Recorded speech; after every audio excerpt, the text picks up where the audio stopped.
Hello everyone. आज हम थोड़े बहुत क्वेश्चन इलेक्ट्रोकेमिस्ट्री के कर रहे हैं।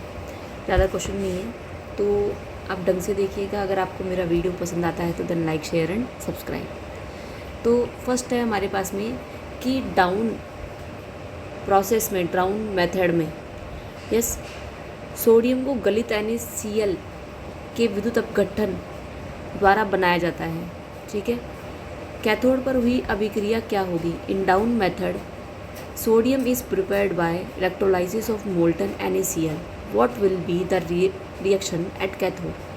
देखिए, जब भी हम बात करते हैं डाउन प्रोसेस की, तो आपके पास में हम क्या लेते हैं? NaCl ले रहे हैं। कौन सी अवस्था में? मोल्टन स्टेट में ले रहे हैं।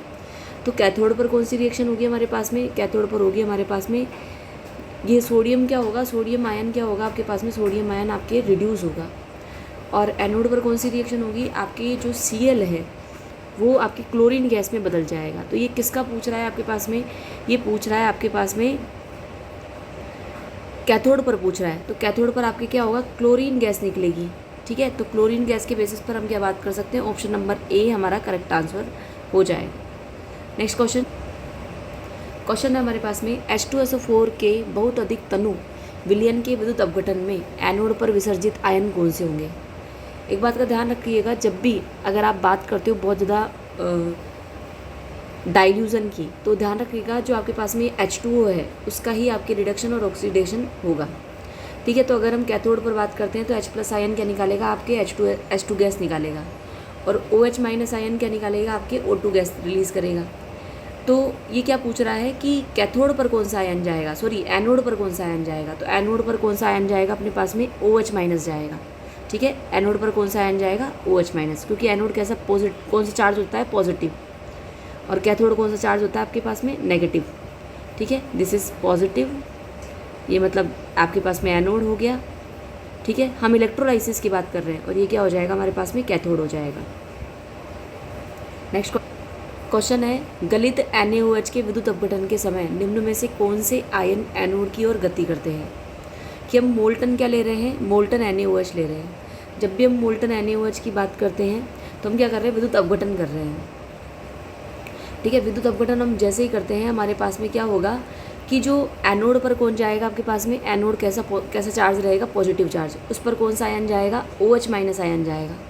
OH- आयन जाएगा तो देखो ये आ जाएगा हमारे पास में जवाब। Okay, next question,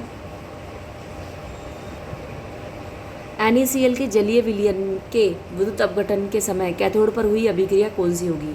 What will be the reaction taking place at the cathode during electrolysis of aqueous solution of NaCl? क्या पूछ रहा है ये? कैथोड पर होने वाली रिएक्शन की बात कर रहा है। ठीक है, तो कैथोड की अगर हम बात करें तो ये आपके पास में एनोड और ये आपके पास में क्या हो जाएगा? कैथोड। ठीक है, कैथोड के बेसिस पर अगर हम बात करते हैं तो कैथोड पर क्या होगा आपके पास में? H+ आयन क्या होगा? रिड्यूस होगा। ठीक है, तो H+ आयन रिड्यूस होगा तो हमारे पास में क्या हो जाएगा? आपके पास में H2 गैस निकलेगी। तो यहाँ पर कौन सी गैस निकलेगी? H2 गैस निकलेगी। तो यहाँ पर क्या हो जाएगा? H+ इलेक्ट्रॉन लेकर के क्या कर लेगा आपके पास में? H2 गैस को रिलीज़ कर देगा। ओके, रिएक्शन हमारे पास में कि विद्युत अपघटन में विद्युत धारा किस प्रकार से प्रवाहित होती है? बाह्य परिपथ में कैथोड से एनोड की ओर। विद्युत अपघटन पूछ रहा है, ये इलेक्ट्रोलाइसिस पूछ रहा है। ठीक है, कैथोड से एनोड की ओर मतलब नेगेटिव टू पॉजिटिव। ठीक है, बाहर की ओर। सेल के बाहर एनोड मतलब पॉजिटिव से नेगेटिव की ओर। सेल के अंदर कैथोड से एनोड की ओर और सेल के अंदर एनोड से कैथोड की ओर। तो अगर हम इसकी सही बात करते हैं तो हमारे पास में आएगा आंसर कि देखो इलेक्ट्रोलाइसिस की अगर हम बात करते हैं, देखो इलेक्ट्रोलाइसिस और मैंने दोनों प्रोसेस दे दिए। डैनियल बोले तो इलेक्ट्रोकेमिकल सेल। इलेक्ट्रोलाइटिक सेल में क्या होता है? कैथोड कैसा चार्ज होता है आपके पास में? Negative. P for positive, A for anode, N for negative, C for cathode. तो ये आपके पास में कौन सा है? इलेक्ट्रोलाइटिक सेल है। तो यहाँ पर जो इलेक्ट्रिक करंट पास होगी वो कैसे पास होगी? आपके कैथोड से एनोड की ओर। ठीक है, वैसे ही डैनियल सेल में अगर हम बात करें तो इसको हम अलोन से याद करते हैं। अलोन में क्या हो जाएगा? A फॉर एनोड, ये आपके लेफ्ट साइड पे लगता है, इस पर ऑक्सीडेशन होता है और ये नेगेटिव चार्ज बनाता है। तो इसमें क्या होगा? नेगेटिव से पॉजिटिव मतलब एनोड से कैथोड की ओर होगी। तो इसका जवाब क्या हो जाएगा? बाहर की ओर की बात कर रहे हैं हम यहाँ पे, ध्यान रखिएगा। तो क्या हो जाएगा? कैथोड से एनोड। कैथोड से anode, from cathode to anode in the external circuit. Next question देखो, क्वेश्चन हमारे पास में गिवन है कि Fe2+, ठीक है, ये आपके पास में एक इलेक्ट्रोड दे रखा है, इसका आपके पास EMF दे रखा है, कितना दे रखा है, प्लस का 0.44 वोल्ट। दूसरा दे रखा है Cu से Cu2+, इसका आपको क्या दे रखा है, EMF दे रखा है माइनस का 0.34 वोल्ट।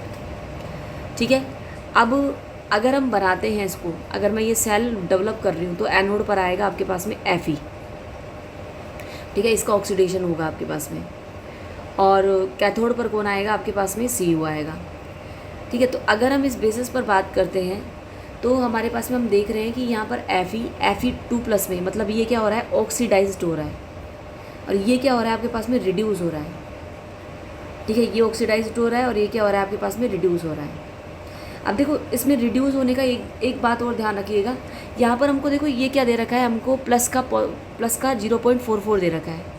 हमको जो भी हम EMF लिखेंगे ना वो रिडक्शन फॉर्म में लिखेंगे, तो ये हमको ऑक्सीडाइजिंग फॉर्म में दे रखी थी, तो हमने देखो इसका रिडक्शन फॉर्म बना दिया। जैसे हमने इसका रिडक्शन फॉर्म बनाते हैं हम, तो देखो इसमें से कम नेगेटिव कौन सा है, ये वाला, तो ज़्यादा अच्छा रिड्यूस कौन होगा, ये वाला ही Cu वाला रिड्यूस होगा। तो हमने ओवरऑल सेल रिएक्शन लिख दी। अब देखते हैं अभी ऑप्शन क्या क्या दे रखा है कि Cu will oxidised Fe2+ ion, कि भैया Cu ने क्या कर दिया, Cu ने ऑक्सीडाइज कर दिया, मतलब Cu ने अगले के, मतलब किसके, Fe के इलेक्ट्रॉन छीन लिए Cu ने, जबकि यहाँ पर क्या हो रहा है, Cu2+ ने किसके छीने इलेक्ट्रॉन, Fe के इलेक्ट्रॉन छीने। देखो Cu2+ ने किसके इलेक्ट्रॉन छीने, Fe के इलेक्ट्रॉन छीने, और खुद रिड्यूस हो गया और Fe को क्या कर दिया, ऑक्सीडाइज कर दिया। तो हम क्या बोलेंगे, Cu+2 विल ऑक्सीडाइज्ड Fe। ठीक है, तो ऑप्शन नंबर बी हमारे पास में करेक्ट आंसर हो जाएगा। बाकी आप ऑप्शन देखिएगा कि ऑप्शन क्या कह रहे हैं। ठीक है, तो ये हमारे एक और क्वेश्चन रह गया हमारे पास में कि अगर हम CuSO4 का इलेक्ट्रोलाइसिस कराते हैं तो आपके पास में Cu2+ और 2 इलेक्ट्रॉन, ये Cu वाली जो रिएक्शन है वो कहाँ होती है। देखो, अगर हम इलेक्ट्रोलाइसिस कराते हैं, विद्युत अपघटन कराते हैं हमारे पास में, तो आपके पास में एनोड कैसा होता है, पॉजिटिव, कैथोड कैसा होता है, नेगेटिव। अब जो CuSO4 जो Cu2+ में टूटेगा, ठीक है, वो कहाँ जाएगा आपके पास में, कैथोड पर जाएगा, और कैथोड पर रिएक्शन होगी तो क्या होगी कि Cu2+ क्या लेगा, इलेक्ट्रॉन लेगा। ठीक है, कैथोड पर क्या होगा, रिडक्शन होगा, कैट के नाम से भी हम जिसको जानते हैं। जैसे ये इलेक्ट्रॉन लेगा, किस में रिड्यूस हो जाएगा, आपके पास में Cu में रिड्यूस हो जाएगा। ओके, तो यहाँ पर आंसर आ जाएगा ऑप्शन नंबर बी, कैथोड पर। Okay, thank you so much to all.